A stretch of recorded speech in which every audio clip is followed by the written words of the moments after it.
안녕하세요. 저는 40대 초반의 여성으로 현재는 미국 로스앤앤젤레스에 살고 있습니다. 저는 3살 때 미국으로 입양된 입양아로 지금은 한국 남자를 만나 딸아이와 함께 행복한 가정을 꾸리며 살고 있어요. 그런데 여러분은 기적을 믿으시나요?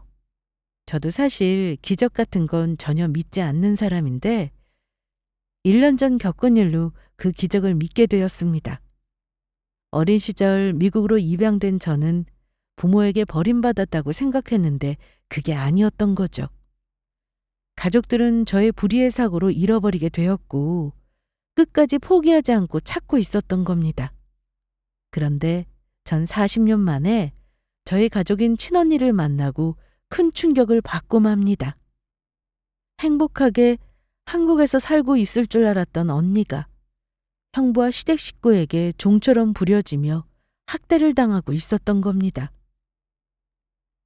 그때 받은 저의 충격이란 말로 표현할 수 없을 정도였죠. 지금도 그 생각을 하면 화가 머리끝까지 나는 게 형부며 언니의 시댁 식구들 아주 혼내주고 싶은 심정이니까요. 그냥 두문두문 부모님이 저를 예쁘다며 불렀던 단어들이나 저와 놀아주며 잘 웃던 언니인 사람의 모습이 생각이 나긴 하는데 그것도 또렷하지 않아서 그 기억들이 진짜인지 아닌지 모르겠더라고요. 제가 미국으로 입양이 되었던 사연은 이랬습니다. 어느 추운 이른 봄 제가 시골 파출소 앞에 버려졌다고 합니다. 그리고 저는 바로 보육원에 가게 되었고 얼마 지나지 않아 3살이란 어린 나이에 미국으로 입양을 가게 되었죠. 하지만 어린 나이에 입양을 가서인지 저는 잘 기억이 나지 않지만 미국 생활에 나름 잘 적응했던 것 같아요. 게다가 저희 양부모님은 이탈리아계 미국인 분들이셨는데 정말 좋으신 분들이었어요. 저에게 정말 최선을 다하셨거든요. 양부모님은 제가 한국에 대한 뿌리를 잊지 않기를 바랬고 매우 힘든 일이었을 텐데도 어린 시절부터 한국어랑 모국에 대해서 따로 공부시키며 미국 입양 가족 모임에도 가입해 저를 위해 활동을 해주셨습니다. 그래서 거기서 미국에 입양된 한국인 친구들도 만나 사귀게 되었고요. 그런데 제가 입양을 한 사실 때문인지 저희 가슴 한구석에는 항상 아픔이 존재했어요. 저희 부모님이 누구인지, 형제자매는 존재하는 것인지, 제가 어디서 어떻게 살다 온 것인지 궁금했거든요. 게다가 저를 가장 가슴 아프게 했던 건 부모님이 저를 파출소 앞에 버리고 갔다는 것이었습니다. 사실 정확히 누군가가 저를 파출소 앞에 버리고 간 것인지는 알 수 없지만 경찰들이 바로 볼 수 있도록 파출소 앞에 놓고 갈 수 있는 건 저희 부모님밖에 없었으니까요. 그래서 부모님에게 버려졌다는 그 생각이 저를 힘들게 했습니다. 게다가 제가 유색 인종이란 이유로 학교에서 늘 따돌림과 아이들을 괴롭힘을 당해야 했으니까요. 저보고 저희 나라로 돌아가라며 선생님이 보지 않는 곳에서 몰래 먹던 음식을 던지거나 때리는 아이들도 있었습니다. 하지만 그럴 때마다 양부모님께서 적극적으로 나서주셨고 두 분의 응원과 사랑에 저는 씩씩하게 잘 자랄 수 있었습니다. 그런데 나이가 드니 어쩌면 부모님이 저를 보육원에 보내야만 했던 어쩔 수 없는 이유가 있지 않을까 하는 생각을 하게 되었습니다. 그래서 제가 대학교 2학년 때 양부모님과 함께 저희 부모님을 찾기 위해 한국에 방문했던 적이 있었어요. 하지만 제가 양부모님과 찾아간 제가 지내던 보육원에서의 답은 정말 처참하기만 했습니다. 저희 부모님이 누군지 찾을 수 없을 뿐더러 저를 파출소에 두고 간 것을 보면 버려진 것이 확실하다고요.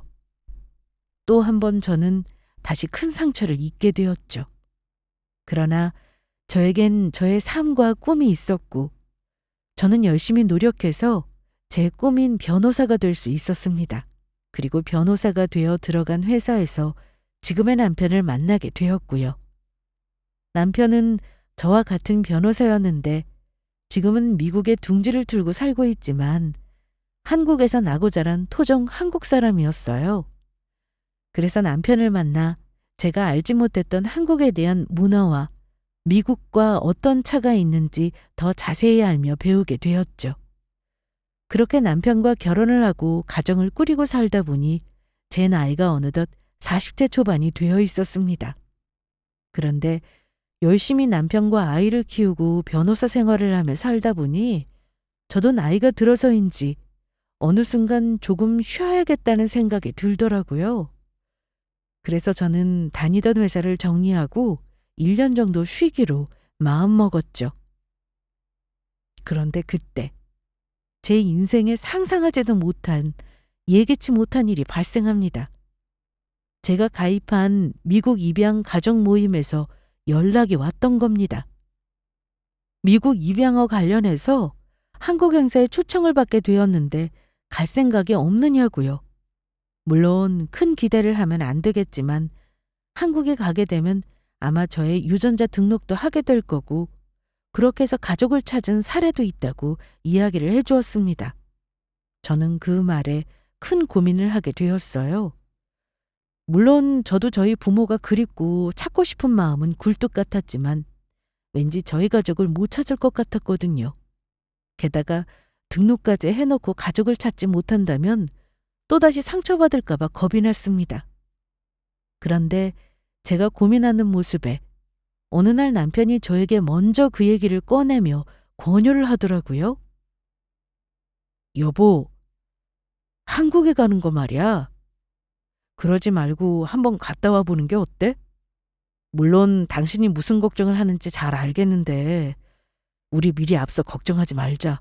그리고 가족들이 정말로 당신을 버린 게 아닐 수도 있고 설령 그렇다고 해도 피치 못할 무슨 사정이 있는 것일 수도 있잖아. 그리고 당신 나이대의 한국은 사실 가난하게 살던 사람들도 많아서 드물긴 하지만 내 새끼가 같이 살다가 굶어 죽느니 부자 나라 가서 배불리 먹으며 행복하게 살라는 바람에 어쩔 수 없이 입양을 보냈던 부모들도 있었거든.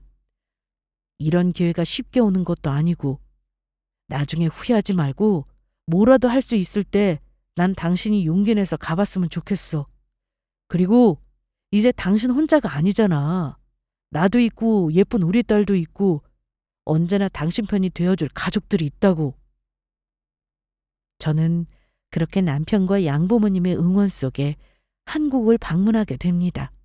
그리고 한국에서 며칠 동안 머물며 행사가 끝나기 전 가족을 찾을 수 있도록 유전자 등록도 하게 되었죠. 하지만 저는 큰 기대는 하지 않았어요. 그런데 저는 미국에 돌아간 지 얼마 지나지 않아 정말 생각지도 못한 연락을 받게 됩니다.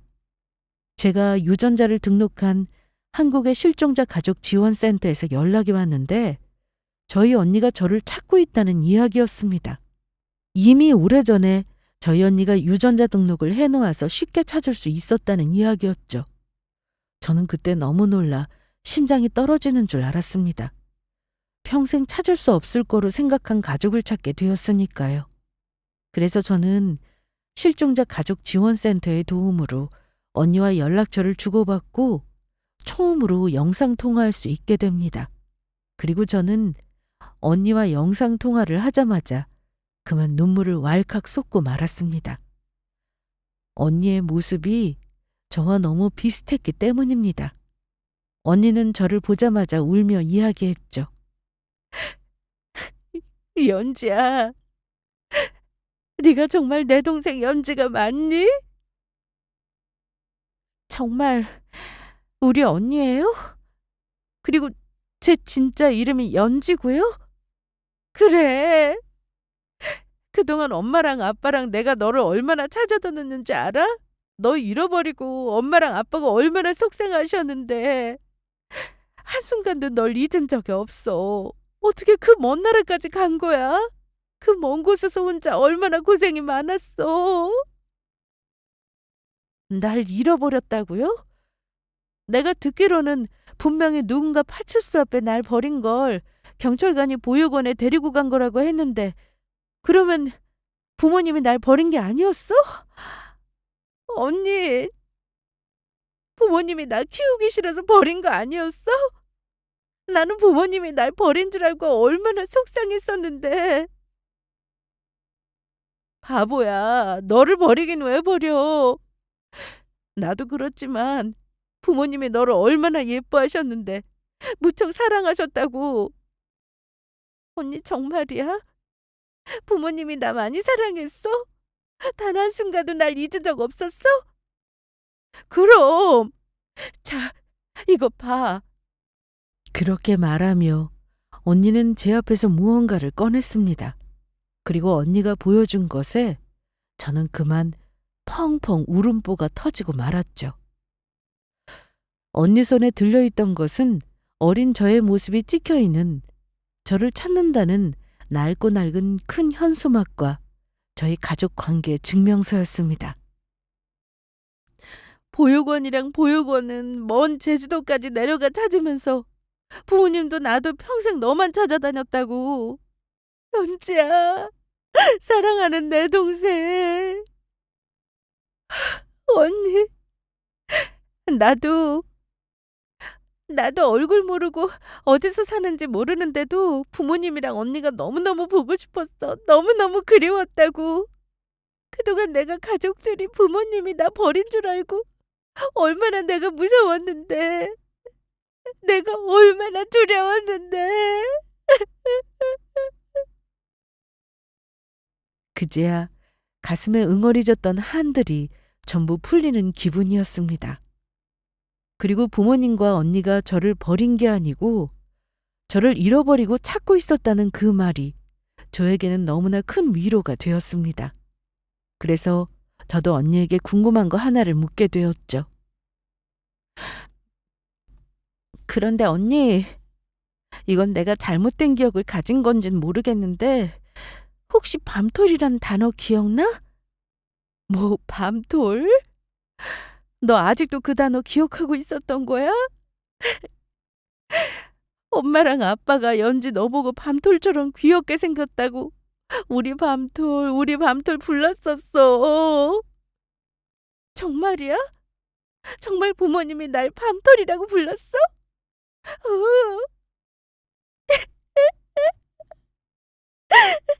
다른 건 생각이 안 나는데 부모님이 나한테 밤톨이라 부른 기억만 생각나서 난 그게 내가 너무 부모님을 만나고 싶어 만들어낸 가짜 기억이라고 생각했는데 아니었구나.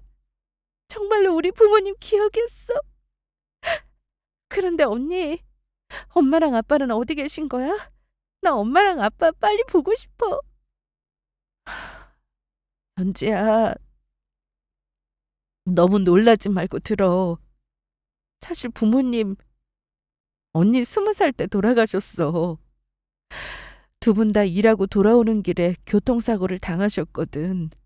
그래서 그때 나는 학교에서 수업 들었던 상태여서 부모님 교통사고 났다는 소식에 병원으로 달려가서 부모님 돌아가시기 전에 두 분 얼굴 겨우 뵙는데 부모님이 돌아가는 그 순간까지 널 얼마나 그리워했는지 몰라.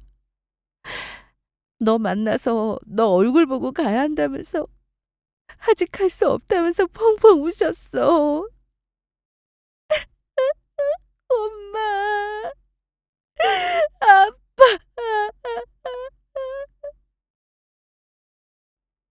그리고 저는 언니에게서 가족들이 저를 어떻게 잃어버렸던 것인지 그 사연을 들을 수 있었습니다.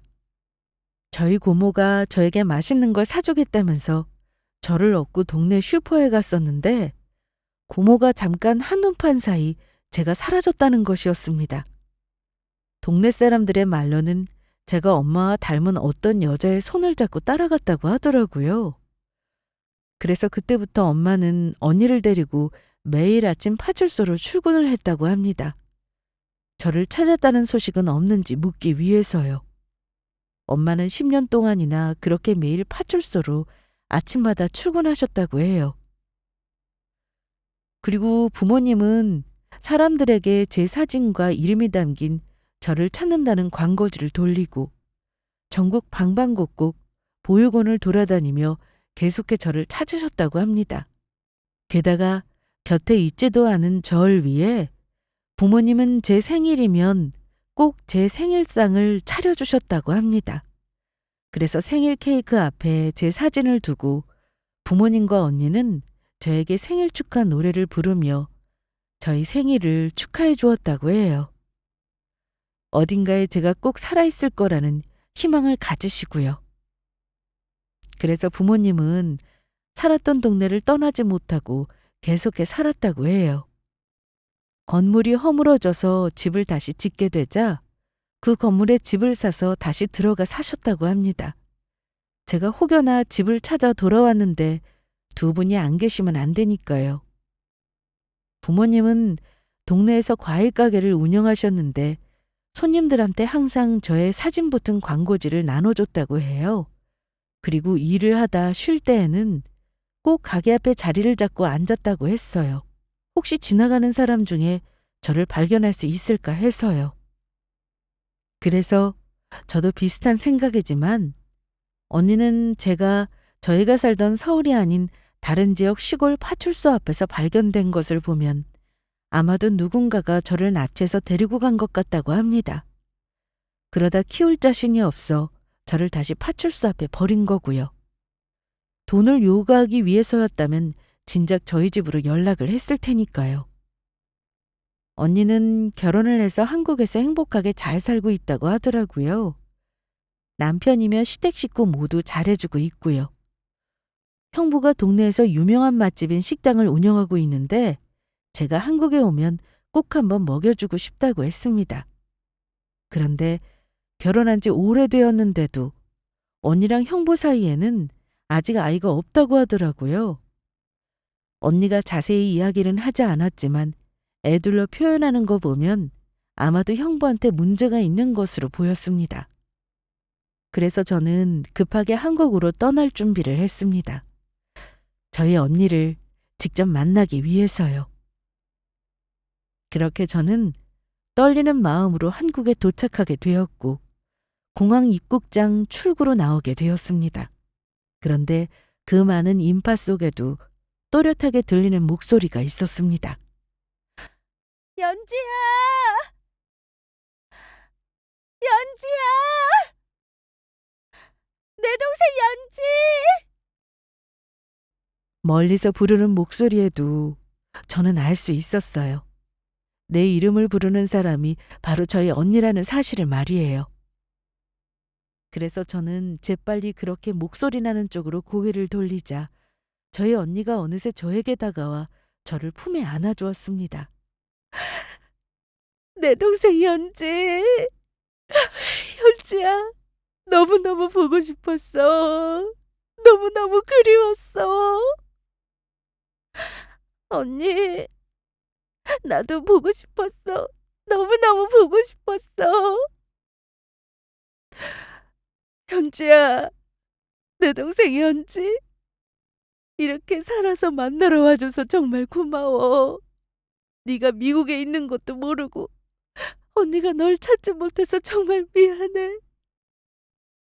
언니, 나 포기하지 않고 계속 기다려주고 찾아줘서 정말 고마워.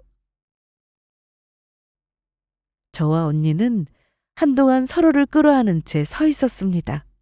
그리고 집으로 가는 동안 손을 꼭 잡고 놓지 않았어요. 그렇게 저는 언니의 안내대로 부모님이 살았던 집에 도착하게 되었어요. 부모님이 돌아가시고도 언니는 부모님과 제 생각을 하며 집을 정리하지 않았다고 해요. 집으로 들어서자 집안에는 가족 사진과 함께 어릴 적 제 사진이 가득했습니다. 가족들이 저를 얼마나 그리워했는지 느껴졌죠. 그런데 언니가 저에게 보여줄 것이 있다면서 어느 방으로 데리고 가더라고요. 그리고 방문을 열어보자 어린 소녀가 쓸 법한 분홍색 가구며 침대의 인형들이 보였습니다. 연지야, 여기 네 방이야. 여기가 내 방이라고? 부모님이 어릴 적 너에게 해주지 못했던 거 다 해주고 싶다면서 네 방을 항상 예쁘게 꾸며놨었어. 언제라도 네가 돌아오면 지낼 곳이 필요하다고. 그리고 또다시 언니는 저를 데리고 어느 방문을 열었습니다. 그리고 언니가 말하지 않아도 바로 알 수 있었어요. 그 방이 저희 부모님이 썼던 방이라는 사실을요. 방 안 부모님이 썼을 법한 것으로 보이는 손때가 묻은 가구들과 한편에는 저를 찾는다는 광고지가 한가득 쌓여 있었으니까요. 그래서 저는 엄마와 아빠의 옷을 움켜잡고 펑펑 울었습니다. 엄마! 그리고 언니가 저에게 중요하게 보여줄 것이 있다면서 TV를 켜서 어느 동영상을 재생시키더라고요. 저는 언니 같은 동영상을 보는 순간 눈물을 흘리고 말았죠. 영상 안에는 그동안 언니가 사진으로만 보여줘서 알고 있던 부모님이 움직이고 계셨으니까요. 오래전에 부모님이 비디오 카메라로 찍어 놓은 걸 언니가 제가 나타나면 언제든지 볼 수 있게 동영상을 USB로 만들어 간직하고 있었더라고요. 그리고 그 동영상은 부모님이 절 위해 남기신 것이었습니다. 사랑하는 우리 밤톨, 엄마랑 아빠가 물론 우리 딸을 분명히 찾을 테지만 사람 일은 혹시나 모르는 거니까 이렇게 영상으로 남겨. 딸, 우리가 엄마가 우리 연지 잃어버려서 정말 너무너무 미안해. 그래도 이거 하나만 알아줘. 엄마가 엄마 목숨보다 우리 딸을 더 사랑한다는 걸. 연지야, 어디 있는지 모르겠지만 다시 만나는 그날까지 건강하게 잘 지내고 있어야 해. 엄마랑 아빠가 무슨 일이 있든 우리 연지 찾을 테니까. 사랑해, 우리 딸. 연지야, 아빠다. 우리 밤톨이 지금이면 고등학교도 들어가고 어엿한 숙녀가 되어 있겠지? 아빠가 우리 딸이 커가는 모습을 보지 못했다는 게 많이 아쉽구나. 그래도 아빠 마음에는 우리 딸 연지가 항상 있어. 어디에 있든 이 아빠가 언제나 마음으로 같이 있다는 건 사실 잊지 말고 아빠 딸로 엄마 딸로 씩씩하게 살아줘. 연지야, 정말 많이 보고 싶다. 아빠가 우리 딸 꼭 찾으러 갈게. 힘들어도 조금만 참아. 사랑한다. 그래서 동영상을 보며 저도 이야기했어요. 엄마, 아빠, 나도 사랑해. 그리고 나 잊지 않고 계속 찾아줘서 정말 고마워. 엄마, 아빠 말대로 나 건강하게 아빠 딸로 엄마 딸로 씩씩하게 살게. 우리 가족 다 같이 언제나 같이 있는 거야. 그리고 언니는 저에게 자신이 한 음식을 직접 해 먹이고 싶다며 음식을 해 주었습니다. 엄마에게 배운 것들이라며 지금은 엄마가 돌아가셔서 할 수 없으니 언니가 엄마 대신 엄마의 손맛을 느끼게 해주고 싶다면서요. 그런데 언니를 만나면서 조금 이상했던 것이 있었습니다. 언니가 저를 만난다고 차려입고 나오긴 했지만 몰골이 말이 아니었거든요. 그래서 저는 너무 걱정이 되어 언니에게 묻게 되었죠. 제가 미국에서 변호사로 일해왔던 경험으로 결혼한 사람이 힘들어 보이는 이유는 보통 가정 문제 아니면 일이나 돈 문제 중 하나였으니까요. 언니, 그런데 언니 결혼해서 형부랑 사는데 별일 없는 거지? 정말 괜찮은 거야? 어, 그건 갑자기 왜? 아니, 언니, 처음 봤을 때도 그렇지만 왠지 너무 힘들어 보여서 혹시 언니 집에 무슨 문제가 있나 걱정이 돼서. 그래? 그런데 나 아무 문제 없어. 가족들도 전부 잘해주고 또 남편도 얼마나 다정한 사람인데 그냥 내가 오늘 너 만난다고 너무 긴장해서 피곤해서 그렇게 보였나 봐. 그러니까 언니는 신경 쓰지 않아도 돼. 그렇게 저는 부모님 집에서 하루 정도 보내고 다음날 언니네 집으로 가게 되었어요. 부모님 집에서는 저를 챙겨줄 사람이 없으니 언니 집에서 저를 챙겨줄 생각인 것 같았어요. 하지만 전 그때까지 전혀 모르고 있었습니다. 언니네 집에 가서 얼마나 충격적인 일을 마주하게 될지요. 언니는 남편과 함께 시어머니와 신우와 같이 살고 있었는데 언니 혼자 살림을 한다고 하니 조금 힘들 것 같다고 생각을 했었습니다. 그리고 도착한 언니 집에서 형부며 언니 시댁 식구들이 저를 반갑게 맞이해 주더라고요.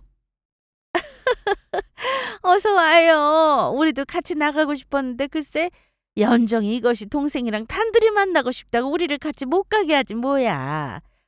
그래도 이렇게 만나니 반갑네. 맞아. 당신이 너무했어. 미국에서 변호사는 잘 나가는 처제 얼굴 좀 같이 보자니까 치사하게 혼자 가고. 안녕하세요. 저는 언니 신우이 되는 사람이에요. 언니한테 이렇게 잘 나가는 미국 변호사 동생이 있다니 믿기지가 않네요. 그러게 말이다. 잃어버렸던 동생이 이렇게 잘 나가는 변호사가 되어 있을 줄 누가 알았겠어? 그나저나 애미야, 네가 하루 집을 비웠더니 집이 아주 엉망이다. 빨리 청소 좀 하고 사돈 배고플 테니 밥 좀 차려라. 그래 여보. 당신 어제 외복한 것도 우리가 특별히 허락해줘서 할 수 있었던 거 알지? 그 고마움을 한다면 빨리빨리 움직이라고. 알겠어. 어머니, 조금만 기다려주세요. 언니, 나 배고프니까 빨리 청소하고 밥 차려주세요. 밥 차려줄 사람 없어서 언니 올 때까지 하루 종일 굶었단 말이에요. 그런데 아무리 봐도 저희 언니를 대하는 시댁 분위기가 이상했습니다. 언니 시댁에 들어온 지 얼마 안 돼 느낀 거라 확실하진 않지만 꼭 저희 언니를 자기들 종이나 하녀라도 되는 것처럼 부려먹는 것처럼 보였거든요. 게다가 저희 언니가 없다고 집이 지저분하다는 것도 신우라는 사람이 밥을 먹지 못했다는 것도 전 이해할 수 없었어요. 집에 사람이 언니만 있는 것도 아니고 형부는 밖에 나가서 일을 한다고 하니 어떻게든 이해하면 이해하고 넘어가 본다고 하지만 가만히 보니 언니의 시모며 시누이며 집에서 아무것도 안 하고 놀고 먹는 것 같은데 자기들이 밥을 차려 먹고 청소를 하면 될 일을 저희 언니가 올 때까지 아무것도 안 하고 있다가 시킨다는 것이 저의 관념으로는 이해하기 힘들었거든요. 더욱이 저희 언니가 어릴 적 잃어버렸던 동생을 만나고 온 것인데 언니가 오길 기다리며 아무것도 안 하고 있다는 게 가족들 모두 이기적이고 배려가 없다는 생각이었어요. 그러나 진짜로 저의 속을 뒤집히게 하는 일은 바로 그 다음에 일어났습니다. 언니가 저에게 지낼 방을 안내해주고 혼자 힘들게 방 청소를 하고 밥을 차려줬는데 언니는 집에 온 순간부터 쉬지 못하고 가족들 시중을 들며 계속 일을 했던 겁니다. 정작 가장 힘들게 일한 본인은 자리에 앉아 식사도 하지 못한 채요. 그게 이게 뭐냐? 너는 꼭 이렇게 음식을 싱겁게 하더라. 어머니가 저번에 음식 짜게 하면 건강에 안 좋으니 싱겁게 하라고 하셔서 그런 건데 많이 싱거운가요? 내가 아무리 싱겁게 하라고 했어도 맛은 있게 해야 할 거 아니야. 그러니까 싱겁지만 간은 간간하게 되어 있어서 맛있게 말이야. 당신 우리 엄마 말 잘 들었지? 어떻게 하나하나 엄마가 알려줘야 하는 거야? 이럴 때는 정말 당신 IQ가 의심된다니까. 좀 제대로 좀 하라고. 그나저나 사돈, 애미 저게 음식 솜씨가 별로 없어서 맛은 없겠지만 그래도 기분 상해하지 말고 먹어요. 그래도 내가 사돈이 열심히 잘 준비하라고 해서 마련한 음식이니까. 나 태어나서 변호사 이렇게 가까이서 처음 보잖아. 애미 이야기 들어보니까 미국에서 변호사에서 돈도 아주 많이 번다며. 이게 맞는 편인지는 모르겠지만 곰도 구르는 재주가 있다고. 우리 며느리한테 이렇게 잘 사는 동생이 있었으면 잘해줄 걸 그랬네. 애미야, 너도 이제 응? 일 그 정도 했으면 되었으니 앉아서 밥 먹어도 된다. 아이 그 전에 이거 불고기가 좀 식은 것 같으니까 다시 데워오고 물도 시원한 냉수로 좀 다시 떠오고. 그런데 처제, 어차피 처제는 변호사 일하면 다시 돈 벌 수 있을 테고 처제가 그동안 번 돈 어떻게 우리도 좀 나눠줄 수 있나? 그동안 우리가 처제 언니 걷어서 보살펴줬으면 그 정도는 해줄 수 있는 거지? 그리고 나 미국 한 번도 가본 적 없어서 처제는 돈도 잘 버니까 우리 가족 비행기표 좀 사주고 고급 호텔도 예약해서 관광 좀 시켜주고 그래줘라. 나는 그러면 할리우드 거기 꼭 가고 싶어. 거기 가면 나도 미국의 유명한 영화 배우들 볼 수 있는 건가?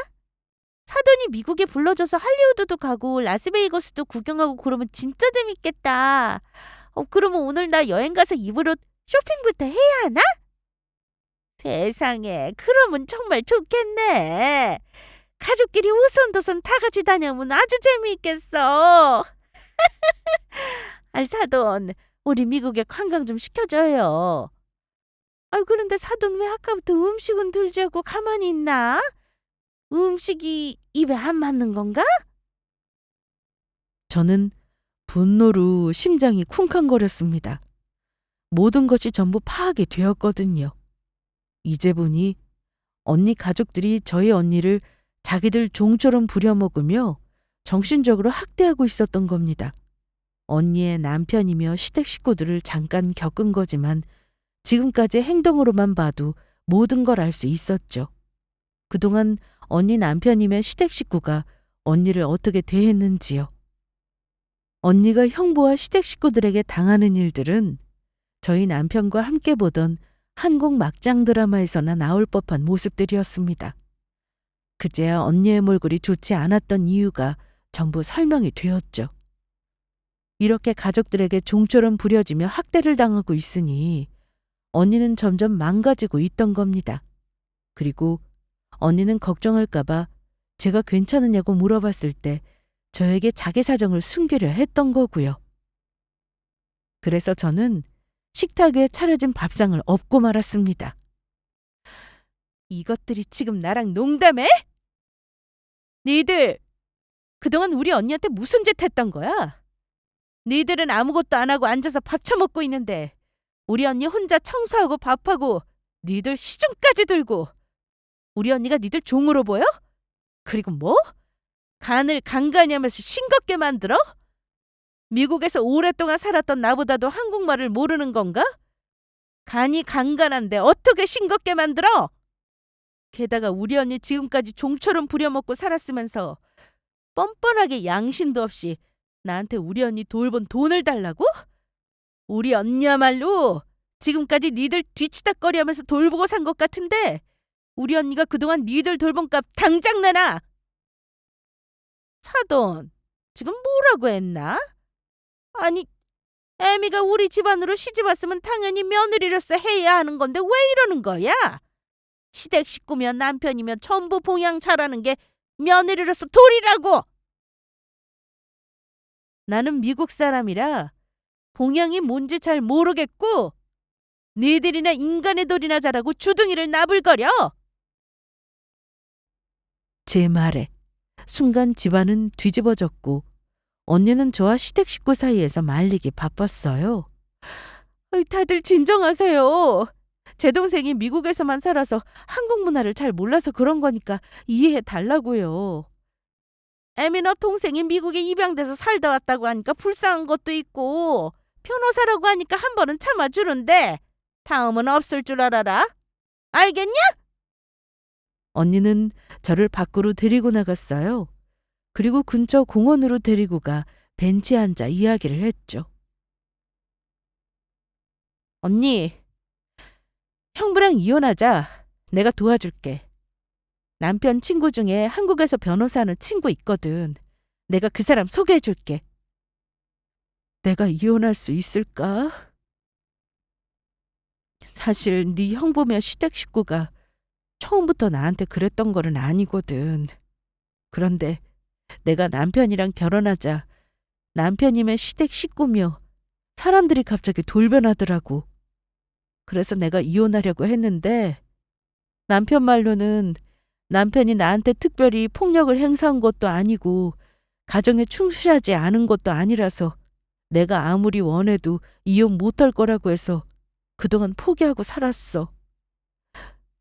내가 그래도 자꾸 남편이랑 이혼하겠다고 하니까 남편이 자기 친구가 변호사라며 나랑 만나게 해준 적이 있는데 남편이랑 똑같은 소리를 하더라고.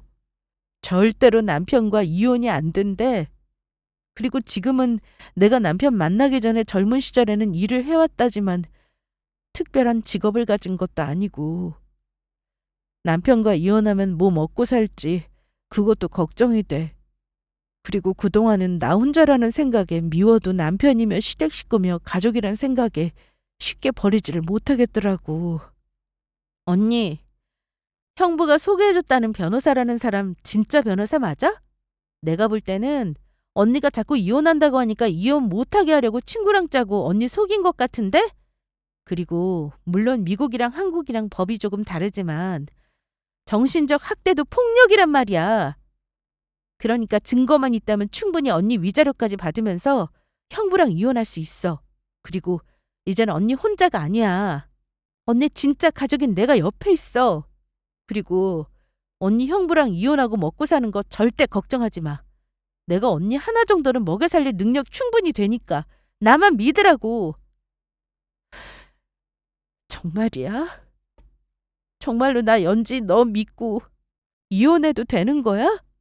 당연하지 언니. 이제 언니는 혼자가 아니야. 언니 곁에는 동생인 내가 있다고. 연지야, 정말 고마워. 그러면 연지야, 나 좀 살려줘. 나 정말 여기서 나가고 싶어.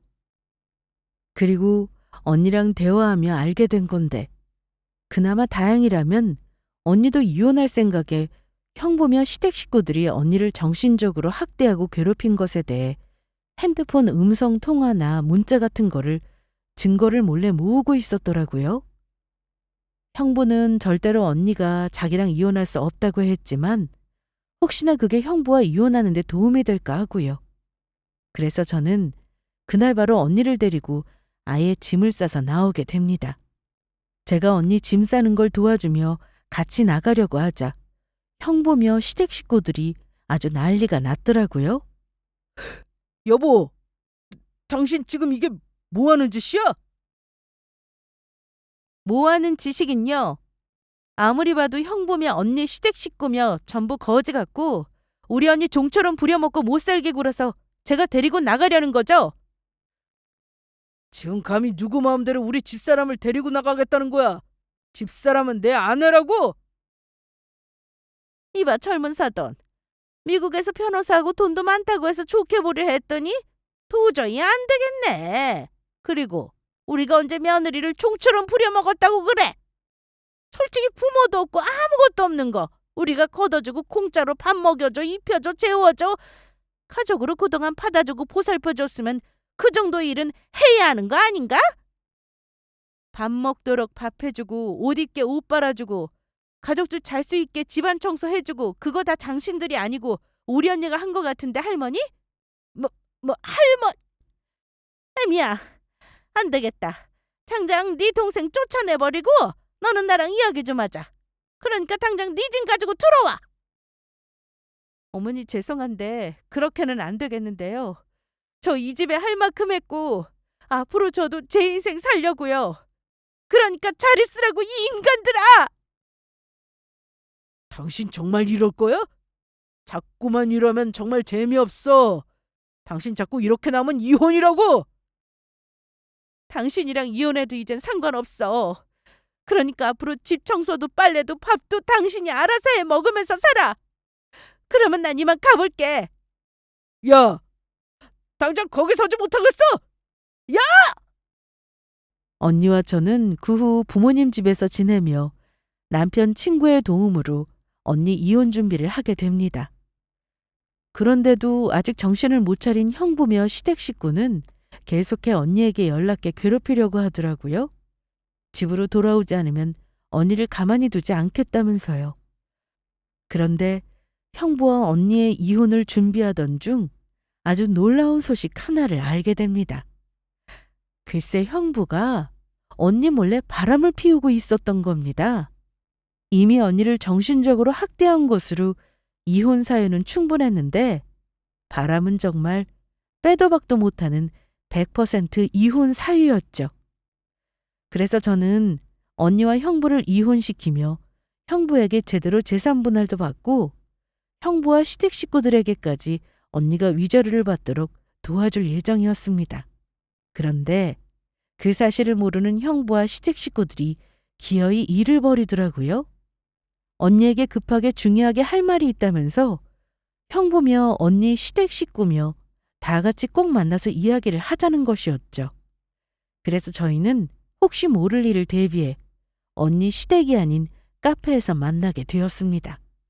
그런데 카페에서 형부와 언니 시댁 식구들이 만나자마자 꺼낸 이야기가 정말 누가 봐도 황당한 것이었어요. 여보, 다른 게 아니고 우리끼리 상의를 해봤는데 당신 부모님 집 그동안 처제 못 찾아서 팔지 못하고 있었던 거잖아. 그런데 이제 처제도 찾았겠다. 그만 그 집 정리하는 게 어때? 그래서 그 집 판 돈으로 우리 동생 집 하나 사주고 남은 돈으로는 우리 미국으로 비즈니스석 예약해서 관광 좀 하고 오자. 애미야, 내가 곰곰이 생각해봐도 그게 좋을 것 같다. 너야 뭐 계속 우리랑 살 테니 돈이 딱히 필요한 것도 아니고 사람도 없는 집 가지고 있으면 뭐해. 이참에 깔끔하게 정리하자꾸나. 저희 언니가 집을 나왔는데도 아직 상황 파악이 안 된 건지 감히 저희 부모님의 추억이 담긴 집을 멋대로 정리하라고 말하고 있었습니다. 그래서 저는 그 말에 도저히 참지 못하고 폭발하고 말았죠. 이것들이 정말 미쳤나? 니들이 뭔데 우리 부모님 집을 멋대로 마음대로 하려고 해? 우리 부모님 집 파는 거 내가 절대로 허락 못해. 안 해! 사돈, 정말 계속 이럴 건가? 내가 미국에서 왔고 해서 그냥 파주려고 했는데 안 되겠어. 내가 사돈보다 몇십 년은 더 먹은 사람으로 말하는 건데 어디 어른한테 혼 좀 나볼래? 그러나 정말로 혼나는 건 제가 아닌 언니의 시모였습니다. 저희 언니가 그 소리에 언니 시모 얼굴에 물을 뿌렸던 것입니다. 이 그지 같은 알망구가 감히 내 동생한테 무슨 짓을 하려고. 내 동생 건드리는 것들 내가 가만히 안 둔다고. 애미야, 네가 나한테 화를 내고 갑자기 왜 이러냐? 당신 무섭게 왜 그래? 언니 왜 이래요? 혹시 미친 거예요? 왜 그러긴. 내가 다른 건 몰라도 내 동생 건드리는 인간들은 절대로 용서 못해. 어떻게 찾은 동생인데 감히 내 동생을 괴롭혀. 그리고 오늘 내가 여기 나온 이유는 하나야. 우리 이혼해. 뭐? 지금 이혼이라고 했어? 그래, 이혼이라고 했다. 내가 더는 네 놈이랑 니는 가족들이랑 엮이기 싫으니까 이혼하자고. 이혼 같은 소리하고 자빠졌네. 무슨 이유로 나랑 이혼할 건데? 너 뭘 잘 모르나 본데? 내가 예전에도 이야기했지만 배우자가 잘못 없을 때는 아무리 원해도 이혼 못하는 거 몰라? 나처럼 꼬박꼬박 돈 잘 벌어와. 그렇다고 밖에 나가서 다른 남자들처럼 딴짓을 해. 내가 아무 잘못한 게 없는데 네가 아무리 원해도 나랑 절대 이혼 못한다고. 너는 지금까지 해왔던 것처럼 그냥 평생 우리 가족 뒤치다꺼리하면서 종처럼 살면 되는 거야. 맞다. 애미 너 오랜만에 나한테 혼 좀 나볼래? 나한테 예전처럼 머리 좀 뜯겨볼 참이냐고? 그리고 능력도 없는 너 같은 거 지금까지 먹여주고 입혀줬으면 고마울 것이지. 어디서 이혼한다는 소리가 나와? 네가 이혼하면 앞으로 뭐 해먹고 살려고? 아마 우리 아들이랑 이혼하면 즉시 노숙자나 돼서 길거리에서 굶어 죽겠지.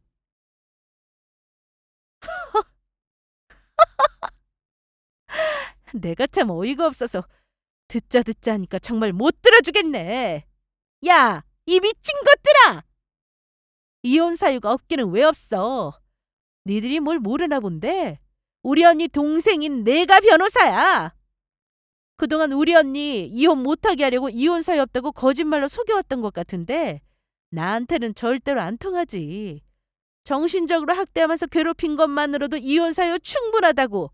이미 언니랑 내가 증거까지 다 모아놨어. 저제 어차피 변호사라 해도 미국에서나 변호사지 한국 변호사는 아니잖아. 어머니 미국이랑 한국은 법이 다르다고.